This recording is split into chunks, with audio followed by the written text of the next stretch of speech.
예, 안녕하십니까. 오늘은 그 기업 분석 재무제표 두 번째 시간입니다. 첫 번째 그 매출액에 대해서 이야기를 했는데요. 오늘은 영업이익입니다. 매출액보다도 여러분들은 이제 영업이익을 상당히 이제 중요하게 여기고요. 그리고 이제 매출액이 어떤 그 규모의 경제라고 말씀을 드리면은 영업이익은 어떻게 보면 기업의 꽃이죠. 예. 회사라는 것이 이익을 창출하는 그런 집단이기 때문에 가장 중요한 것이 영업이익입니다. 그런데 영업이익이 우리가 주의해야 될 것이 뭐냐면은 바로 그 후행성입니다. 그러니까 영업이익이 증가하는 모습을 보인다고 했을 때 상당히 주의해야 되는 하나의 지표라고 좀 말씀을 드리고 싶어요. 오늘 여기에 대해서 좀 설명을 드리고요. 그러면 이제 영업이익을 어떻게 봐야 되는지, 그리고 영업이익은 무엇인지 좀 설명을 드리도록 하겠습니다. 지금 보시는 화면은 삼성전자의 재무제표입니다. 여기서 매출액 다음으로 나오는 것이 뭐냐면 이제 영업이익이에요. 그래서 이 굵은 표시로 매출액, 영업이익입니다. 말씀드렸다시피 매출액은 가장 큰 범주고요. 거기서 원가 까이고 매출 총 이익이 나오고 거기서 판관비가 까지면 영업이익입니다. 그래서 우리가 영업이익을 이해하기 위해서는 뭘 알아야 되냐면은 바로 그 위에 상위 감가액인 판관비를 알아야 됩니다. 이 판관비를 좀 펼쳐보면요. 여러 가지가 있는데 판매비, 관리비, 그다음에 감가상각비, 인건비 여기가 여기에 해당이 됩니다. 그래서 실질적으로 영업이익은 영업활동을 인한 매출액이 발생하고 매출액에서 어떤 그 원가를 빼는데 그 원가의 가장 큰 부분을 차지하는 것이 어떻게 보면은 가장 중요한 것을 차지하는 것이 판관비다. 그 중에서 인건비와 감가상각비다. 이게 가장 중요해요. 그래서 영업이익이 늘어난다고 하는 것은 결국에는 뭐냐? 감가상각비가 줄어들고 있거나 인건비가 뭔가가 줄어들고 있거나 이럴 수가 있다라는 거예요. 그게 아니라 진짜로 이런 것들은 그대로 유지한 채 영업이익이 증가하고 있는지 그걸 봐야 됩니다. 자, 다시 한번 설명드리면은 우리가 이제 영업이익을 알기 위해서 이제 매출액이죠. 매출액에서 원가를 빼죠. 매출 원가를 뺍니다. 그 다음에 뭘 뺍니까? 판관비를 빼요. 이렇게 해야 이제 영업이익이 나오는데 여기서는 감가상각비, 그 다음에 나중에 감가상각비도 좀 말씀을 드리려고 합니다. 그 다음에 인건비. 이게 거의 주된 거라고 볼 수가 있어요. 그래서 예를 들어서 인건비가 줄고, 그죠? 감가상각비가 줄면은 어떻게 됩니까? 영업이익이 늘어나죠. 똑같은 매출액이어도, 그렇죠? 그럼 이거는 회사가 성장을 해서 이익이 늘어난 겁니까? 아니라는 거예요. 그게 아니라 이미 투자가 성공을 하거나 뭔가 감산 정책을 해서 뭔가 재무 구조를 바꿔서 영업이익이 창출을 하기 시작한 거거든요. 그럼 이거는 어떤 회사가 전체 산업을 더 잡아먹든지 치킨 게임을 이긴다든지 뭐 그런 거에 대한 지표로 영업이익이 활용이 되기에는 상당히 모순이 있을 수 있다. 왜냐? 이 영업이익은 매출액에서 기본적으로 감가상각비와 인건비에 큰 영향을 끼치기 때문에. 근데 감가상각비는 뭐 자산에 따라서 다르겠지만 보통 3년에서 5년 정도 뺍니다. 그러면 그 상각이 다 되고 나서는 결국에는 뭐가 돼요? 이익이 늘어나게 된다는 거예요. 그래서 실질적으로는 그게 뭐 회계 처리상 뭐 3년에서 5년 이렇게 하는 거지만은 그게 내 영업이익이 증가를 시키는 것이 실질적으로 내 회사가 성장을 해서가 아니라 계상을 한 뭐 인건비나 감가상각비가 줄어들었기 때문에 그런 것이다라는 것을 반드시 우리가 체크를 해야 됩니다. 이게 가장 큰 이유 중에 하나고요. 또 하나는 제가 앞서서 말씀드렸지만 매출액은 어떤 그 주가를 선행하는 지표예요. 그러니까 매출액이 막 올라도 영업이익이 안 오르면은 왜 안 오르냐? 막 투자를 하고 규모의 경제를 달성하기 위해서 싸게 팔고 해가지고 그렇게 해서 매출액을 끌어올린 다음에 그 다음에 규모의 경제가 달성이 되면은 감가상각비랑 인건비가 줄어들고 영업이익이 증가합니다. 즉 내가 눈으로 봤을 때 영업이익이 증가하는 모습이 보인다고 하면은 그건 이미 후행성이다.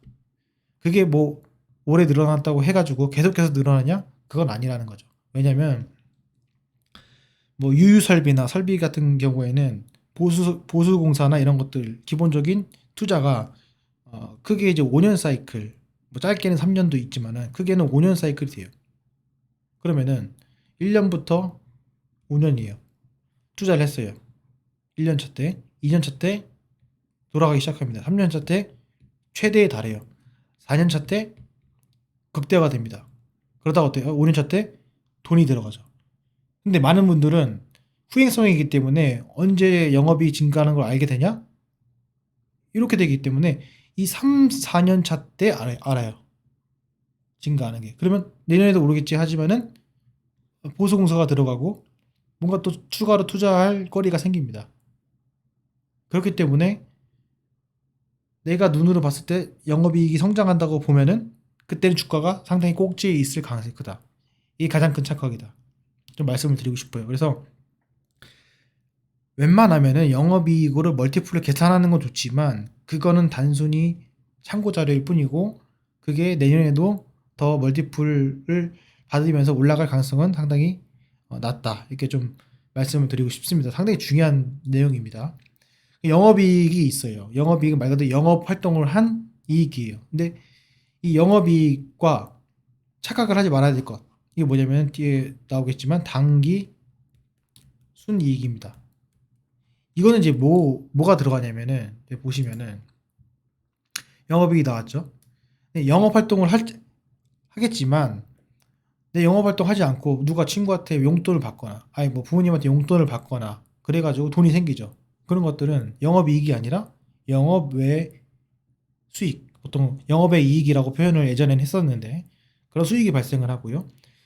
회사를 운영하면서 이자를 내기도 하고 이자를 받기도 하고요. 어떤 지분에 따른 그런 평가를 재평가 받아가지고 또는 주식을 매각을 해가지고 영업 활동을 제외한 것들의 비용과 수익이 발생을 합니다. 그런 것들을 총 플러스 마이너스 합하고 거기에 대해서 성과급 줄 거 주고 그리고 법인세 비용까지 다 낸 다음에 남은 것 총 합이 당기순이익이에요. 그래서 이거는 영업이익이 더 많다 적다가 아니라 영업이익이 더 많을 수도 있고 더 적을 수 있다. 그렇기 때문에 우리가 봐야 될 것은 당기순이익이 아니라 기본적으로 영업이익이다. 이 회사가 성장을 하는지 하지 않는지는 매출액을 기본으로 보되 영업이익도 봐야 된다. 다만 당기순이익을 보는 것은 사실상 옳지 못하다. 자, 그래서 이거를 보는 사람도 있고요. 또 하나는 지금 결국에는 매출액에서 이런 것들을 빼잖아요. 근데 사실은 내가 투자하려고 뺐지 사실 회사가 잘 나가기 때문에 그렇지 않습니까? 그렇기 때문에 나는 뭐만 보고 싶다?